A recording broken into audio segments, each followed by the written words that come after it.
Nursing ও midwifery অধিদপ্তরের মহাপরিচালক, অতিরিক্ত মহাপরিচালক, পরিচালক এবং বাংলাদেশ নার্সিং ও মিডওয়াইফারি কাউন্সিলের প্রেসিডেন্ট ও রেজিস্ট্রার পদ থেকে সকল ক্যাডার কর্মকর্তাদের অপসারণপূর্বক উক্ত পদগুলোতে নার্সিং কর্মকর্তাদের পদায়নের এক দফা দাবিতে সারা দেশের ন্যায় চাঁপাইনবাবগঞ্জের নার্সরা ৩ ঘন্টা কর্মবিরতি পালন করেছেন।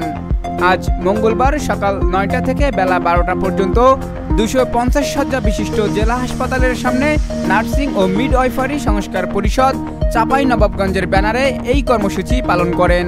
এ সময় বক্তব্য রাখেন ২৫০ শয্যা বিশিষ্ট জেলা হাসপাতালের নার্সিং সুপারভাইজার আজিম উদ্দিন, নার্সিং সুপারভাইজার আয়েশা খাতুন হাসি, nursing instructor Mumtaz Begum, senior staff Obaidur Rahman, senior staff Shamsun Nahar এবং মাসুম বিল্লাহ সহ প্রমুখ।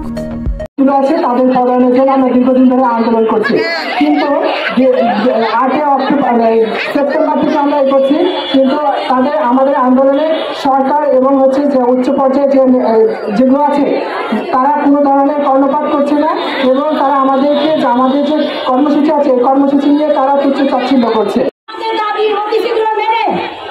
আমাদেরকে কর্মস্থলে ফিরিয়ে নেওয়ার জন্য আমরা রুগীর পাশে থাকতে চাই, আমরা আন্দোলন করতে চাই না। আমাদের সরকার আমাদের অনেক কর্ম দেয়, কিন্তু আমরা কর্ম করি, কিন্তু আমার তার ইয়া পাই না, প্রতিদান পাই না।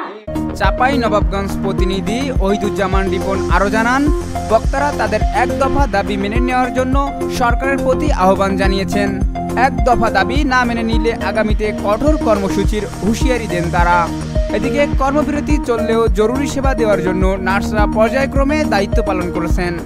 সালাউদ্দিন, প্রহল 24।